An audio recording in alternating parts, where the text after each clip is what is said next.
Welcome on in, Dragonfolk 2, an unboxing. But today, we're actually going to be doing something for the newbies, right? So today, what I'm doing is, first and foremost, informing you on a sale that's going on right now. And also, going to give you a quick concept that I can tell from the cards in something. And hopefully, I can give a good example as to what the deck does, what it is. So for instance, we are actually going to start off by showing you the Planar Portal deck from the Dungeons and Dragons Adventures in the Forgotten Realms Commander Precon. So a lot of people want to play Commander, and a lot of people enjoy Commander a lot. And I didn't get a chance to pick these up, so I saw that I was at GameStop, right? Not normal that I shop at GameStop, but I did see that they were doing a clearance for these Commander decks at GameStop for $24, $25 roughly. And that is probably the best thing that you can get, considering these decks usually go for like 45-ish. The newer decks, the ones from New Capenna, are probably the ones to go for that amount, maybe the Kamigawa ones. But sometimes you find deals on stuff like this. I know sometimes there are deals on TCG Player and there are deals on Card Kingdom. Oftentimes, if you watch the Tolarian Community College, they do have stuff that is available there. But this is mainly going to be a video for the Magic the Gathering for Beginners Facebook page that I am a part of, because I am going to be opening this, and then I am going to be showing you what comes inside. For one, so you'll see here, just see this. Boom. Sucker was $42. Now it's $25. So almost, 40-something% off, I think. So this is just for me to show people what they're getting before they actually get the product. By buying these things, I know it's a big commitment because it is pretty pricey, but nonetheless, the packaging here, what it does is first you get this card, which I will hopefully get taken out of here in a second. Oh, just kidding. See, I did this with the Strixhaven ones, and I completely forgotten. This here, not a card. Not a card. This is strictly a picture. A foil picture of what the card would be. And this is what if you've never picked up a Precon deck before, this is what they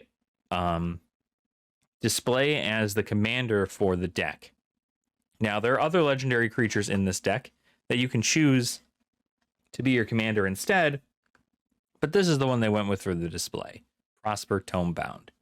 You also get all these tokens on the side here.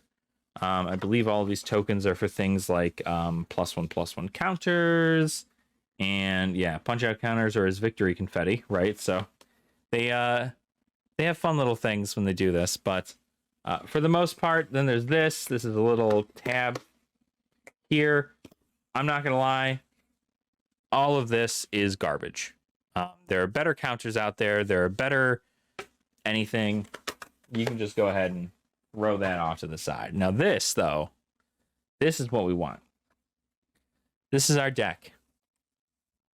And so in here, you open it up, and you've got some more cardboard. Got one of these things in here, which prevent people from stealing, if I recall correctly. Now, this one doesn't have a thing in it. Normally, there's a RFID tag in these things. So because people were stealing these boxes, literally just rip them right out from under here, because that's what you can do, right? Not to once again, not to advocate, but at big box stores, all you need to do is rip open the bottom part. This thing slides right out. And so you saw in the thing, this will slide right out. This comes out, and people are like, oh, cool, I can just take this and go. But they put those RFID tags in there, so specifically people cannot do that.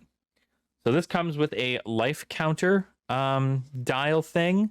This some on the other side too for your higher life total, because you start at 40 in Commander. I love the design of that little logo and the scales. Very cool. I like it a lot. I don't use life counters though, because I just use my phone. Then inside of it also comes a guide, essentially. So we can read over the guide and kind of go over what the deck is supposed to do, or at least what it says it's supposed to do. And we can kind of go from there. Okay, Planar Portal. So this pretty much tells you the 3 different commanders that come in this deck. You've got Prosper Tomebound, you've got Karazakar, the Eye Tyrant, and Lorcan, the Warlock Collector. So with these all available, these are your legendary creatures in here. Kind of tells you exactly what they are and what they do. This is more so a background of anything than it is an actual telling of how the deck works.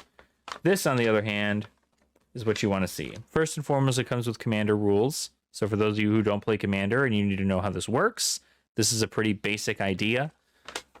They come with every deck, I believe. And then, of course, you have the playing the deck. So Prosper draws his strength from a fiendish patron of another plane of existence, Exile. Use his powers to exile cards from your library so that you can cast them later. Pace yourself. These cards aren't available for long, but casting them creates treasures you can use for more powerful spells. Prosper is more than capable of deterring most small attackers, so save your removal spells for your enemy's strongest threats.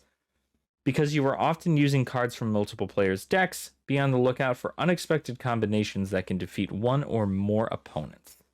So, for those of you who don't know what Commander is a multiplayer, usually 4 people play, and you fight against each other. You have like politics you do where you try to make alliances and so on and so forth, and it's very, very cool. I don't ever play that. Not that I haven't played Commander, but I mainly play 1v1 Commander, strictly because I don't have that many people to play with on a regular basis. So I do not have the opportunity to do that. I don't go to an LGS personally, so I don't have the ability to do that. But a lot of these decks tend to focus on the ability to do 4-player stuff. So that is kind of the concept with all that. So you'll see here, right? Let's go ahead and maybe do a quick zoom in. Yeah, that's nice. So you'll see we have Prosper Tomebound. This is your commander. Or could be your commander. And it looks like he is 2 generic, a black and a red. He's got Death Touch and Mystic Arcanum. At the beginning of your end step, exile the top card of your library. Until the end of your next turn, you may play that card. So what that does, you can kind of essentially think of it like having an additional card in your hand. The only downside is that it's an exile. So for if any reason they get rid of this card, you essentially just burned a card in exile. So it's kind of unfortunate, but it's good because it allows you to kind of see into the future kind of deal. And then Pack Boon, whenever you play a card from exile, create a treasure token. Treasures, you'll see later on, are cards that, there are artifacts, token artifacts, that you can sacrifice for any color mana. And a deck that makes a lot of treasure tokens is very, very good. So, I mean, treasure is a pretty hot thing right now in Commander. This is your other guy here. I think this is what most people tend to want to have as their commander. Karazakar, right? Yeah, Karazakar, the Eye Tyrant. Whenever you attack a player, tap target creature that player controls and goad it. So goading, it says right down here, until your next turn, that creature attacks each combat if able and attacks a player other than you if able. And then whenever an opponent attacks another one of your opponents, you and the attacking player each draw a card and lose a life. So this is kind of a way to like pit other people against each other. Definitely a fun way to play. Like I said, this is more of a political card.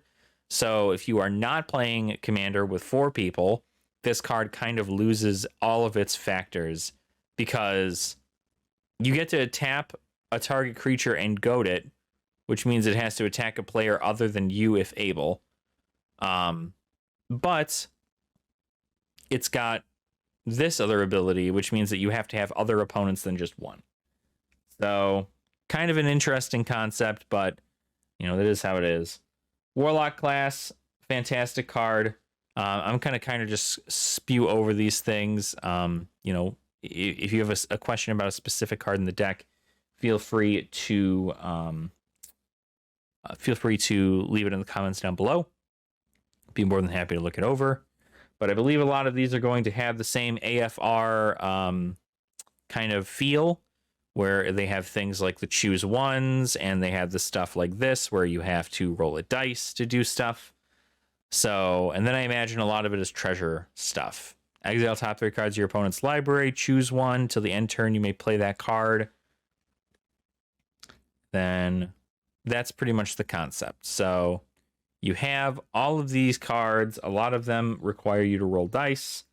And a lot of them exile and make treasures. That's kind of the big concept here. Treasures are used to pretty much mana ramp. It's how like mana ramp happens in like what do you call it, in red and black, is just by making a bunch of treasures and then hoping that your opponent does not kill said treasures. So chance your creatures 2/2 and goaded, not bad. Throes of Chaos, Cascade, and Retrace. Luckily, a lot of these cards will probably have the exact what do you call it? The exact wording for their keywords. So always keep an eye out for that. Vandal Blast, I think, is actually a really, really good reprint here. Destroy target artifact you don't control, and then you can overload it to say you can destroy each target artifact you don't control. I know, destroy artifacts you don't control. Yeah, so that's nice for 1, right? And then for 5 more, or for 5 there, pretty good. This is a reprinted card that I believe did really, really well. And a lot of this is mainly just going to be a bunch of your same deal that you normally see in a commander deck. You've got mana rocks. You've got, that's a really cool looking commander sphere. I like that. That's neat. That's neat.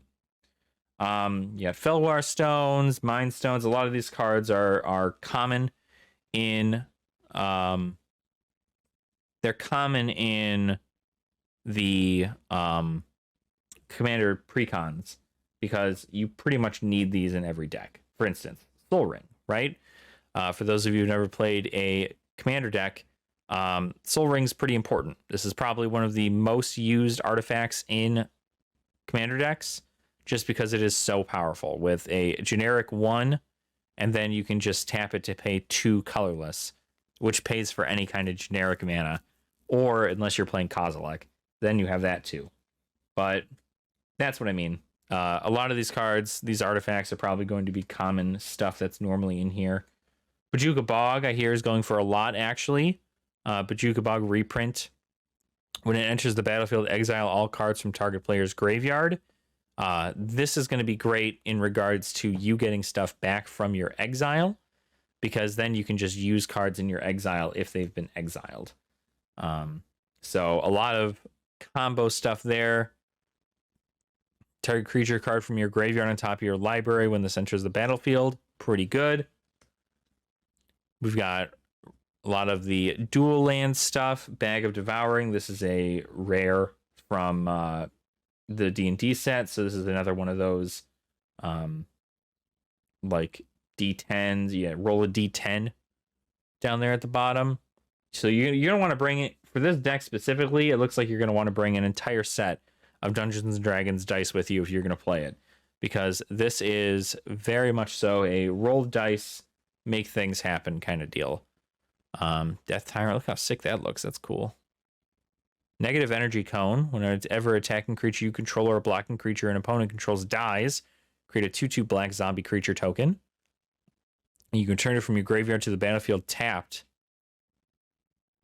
That's really good. For 6, not too bad. So yeah, mainly what this deck seems to be is that it's going to have a lot of really cool creatures in it. This is your other legendary creature. He doesn't come foil, but this is your other guy that you can make a commander in here. The Lorcan Warlock Collector. Flying, and whenever a creature is put into an opponent's graveyard from anywhere, you may pay life equal to its mana value. If you do, put it onto the battlefield under your control. It's a Warlock in addition to its other types. If a Warlock you control would die, exile it instead. So that's pretty cool. He's expensive as a commander because paying 7 is pretty hefty. But if you're playing treasures, right, you have a lot of, like I said, there's a lot of treasure cards in here. If you're playing treasures, that could very well work out. But even just in the 99, he's a very good card. Dragonfolk, real quick, just a side note. This is for specifically the Magic the Gathering for beginners, watchers, or anybody new to Commander. I'm stupid. What I had done there is I had told everybody that you could use that mono black card as a commander for a red black deck. The answer to that is no, you cannot do that. So this is a message I'm putting in there to specifically tell all the people who are going to flame me in the comments for saying what I said. I'm correcting myself. After looking over the footage and watching it and realizing what I had said, I believe that I talk about it later on in the video, but just wanted to reiterate that Warlock guy, that devil, is not actually a commander that's available for this deck because you need to have red black and it is only mono black. So I'm sorry, I'm stupid. Sometimes I just ramble and say things, but hopefully you guys understand. Anyway, here's the rest of the video. So a lot of cards will make you do special things like red black specifically is very big on destruction. This color combination, red black, is very big on destruction and kill spells, dealing lots of damage directly to the player as opposed to wiping the board or anything like that. So very hard or very easy to kind of let it get crazy. And if you don't pay attention to it, it will definitely hurt you much sooner than you would imagine. But yeah, a lot of the stuff seems to be stuff goes into exile. Exile target creature until the end of your next turn. You may cast that card and spend mana as though if there were any mana to cast it. This is like a steal your opponent's creature concept. So you can essentially exile it if you just need it out of the way and you can swing, or you can exile it and then pay the cost if you have the mana for it, and then take it, so you can take other people's, you can even go as far as to, take their big creatures that they have on the board. So it's very, very cool. Like I said, same concept, right? A lot of this things is sacrifice, destruction. This is probably a treasure card. Fiends of the Shadows. Here's another legendary creature in here. This guy might be a commander, or might not be. I mean, any legendary creature can be your commander, but this guy's got Death Touch. He costs 4, 2 black, and 2. You actually probably, never mind. You can't use him as your commander because he does not have a red ability. So you wouldn't be able to do that. I think that goes for Lorcan as well. So forget what I said earlier. The only way you're going to be able to use this deck is if you use the first 2 foil commanders in there. Unless you were to take out all the red cards. So, top 4 cards of your opponent's library, exile one of them face down, then put the rest in the bottom of the library. You may look at and cast that card for as long as it remains exiled, and you may spend mana as though it were mana of any type to cast it. So what's cool about exiling their cards is even if they're not creature cards and you end up getting things like land, if you exile their land, you can then just use their land immediately. So that way you have more land on the board than your opponent does, and that's what you want. Hex, destroy 6 target creatures. And then the Marionette Master.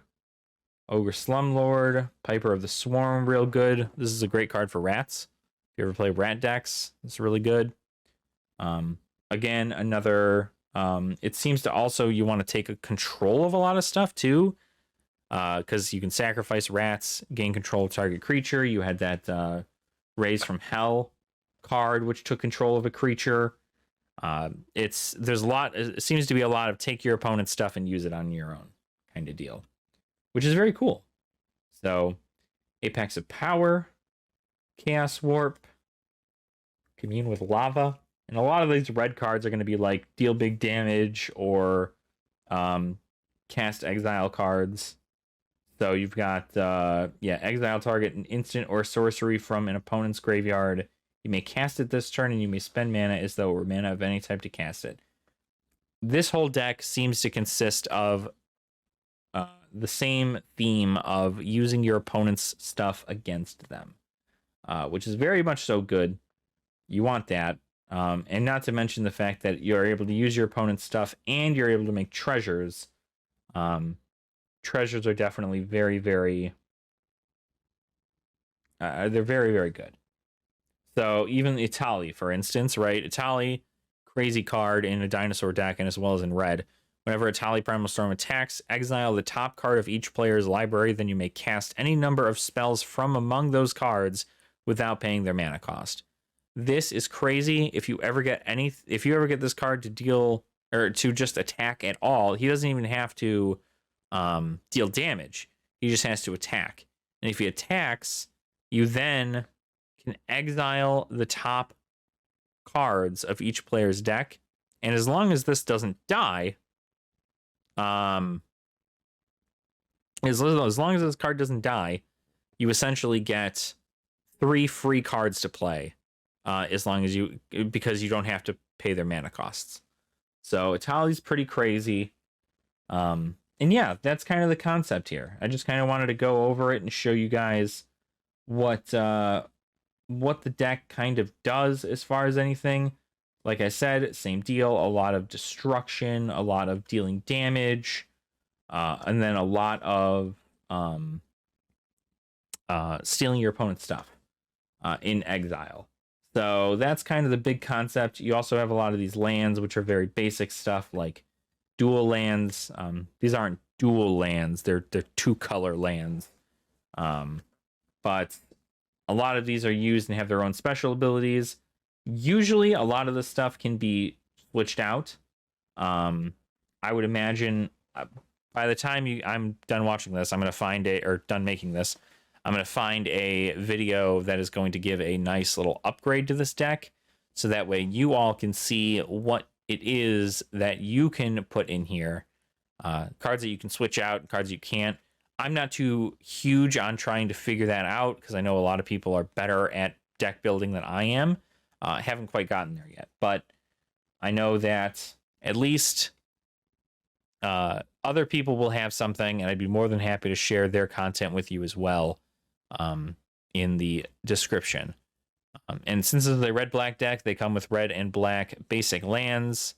And then right here, we've got a little weird... This is something that I just started doing with Strixhaven.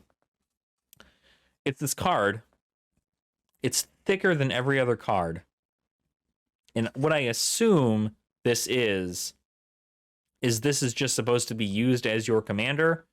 This is not a legal card to play as far as I know, because its card stock is significantly thicker than the rest of the cards. For instance, let me get a token. So you can tell that it's significantly thicker. I'm not sure why they decided to do that, but if this is what you wanted to use as your commander, you can essentially sell your other card. and that way you have that, so... and then, of course, there's all the tokens that come with it, too, because, like it said, there's several cards in here that can make their tokens, and you want to at least have a few on the board. And then, more importantly, they also give you this, which is kind of how the steps and phases work throughout the game to kind of give you an idea of what to do. But that is essentially the deck.